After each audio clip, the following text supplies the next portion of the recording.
अध्याय दोस्तों।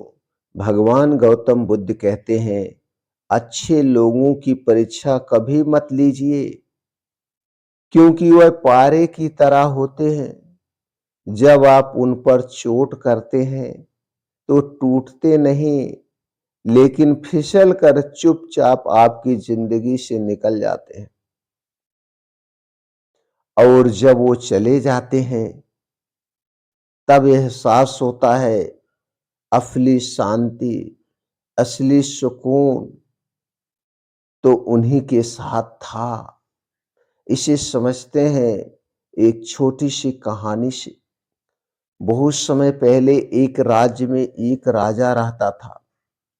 उसके दरबार में एक साधु आया, शांत, विनम्र और करुणा से भरा हुआ। वह साधु लोगों की परेशानियां सुनता, उन्हें प्रेम और धैर्य से मार्ग दिखाता। धीरे धीरे पूरा राज्य उस साधु का आदर करने लगा। पर राजा के मन में ईर्ष्या आ गई, उससे जलने लगा। उसे लगा, लोग मुझे नहीं उस साधु को ज्यादा मानते हैं, उस साधु से प्रेम करते हैं।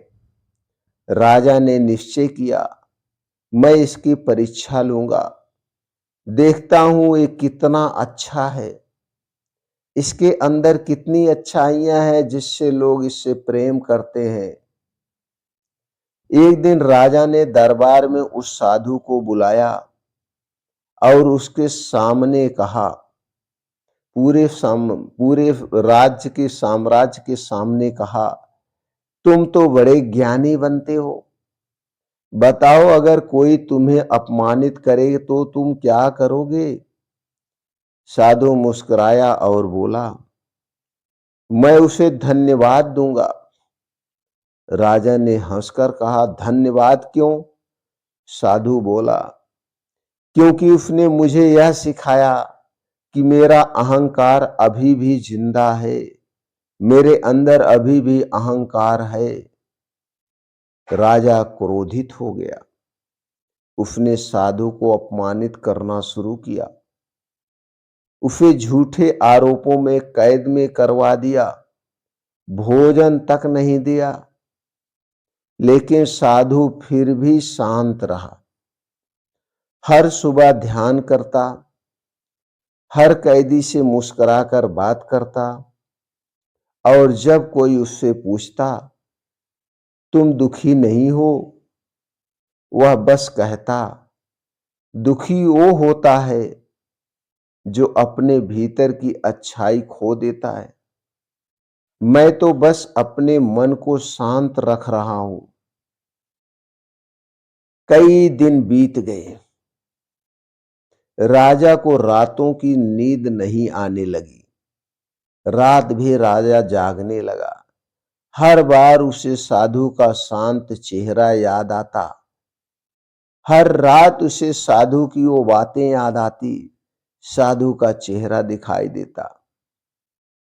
एक दिन उसने जेल जाकर देखा, साधु अब भी ध्यान में बैठा था, चेहरे पर वही शांति, वही मुस्कान। राजा के आंसू निकल आए। वह साधु के पैरों में गिर पड़ा, मुझे माफ कर दो, मैंने तुम्हारी परीक्षा ली। साधु ने बस मुस्कुराकर कहा, राजन, आपसे कोई गलती नहीं हुई, आप तो वही कर रहे थे जो आपके स्वभाव में था, और मैं वही कर रहा था जो मेरे स्वभाव में था। कितनी बड़ी दोस्तों, इस दोनों पंक्ति में कितनी बड़ी बात छुपी हुई है। आप तो वही कर रहे थे जो आपके स्वभाव में था, और मैं वही कर रहा हूं जो मेरे स्वभाव में है। कितनी बड़ी बात छुपी है। तो दोस्तों, अच्छे लोग कभी आवाज नहीं करते, वो चुपचाप रहते हैं, सह लेते हैं। लेकिन जब वो आपकी जिंदगी से चले जाते हैं तो खालीपन बहुत गहरा होता है। इसीलिए भगवान बुद्ध कहते हैं, अच्छाई की परीक्षा मत लो, क्योंकि अगर वह चली गई तो फिर लौट कर नहीं आती है। अगर आपको यह कहानी दिल से छू गई हो तो वीडियो को लाइक करें, अपने किसी अच्छे इंसान को शेयर करें और कमेंट में लिखें, मैं अच्छाई को कभी नहीं परखूंगा, मैं अच्छाई को कभी नहीं परखूंगा। और कमेंट सेक्शन में लिखें, नमो बुद्धाय।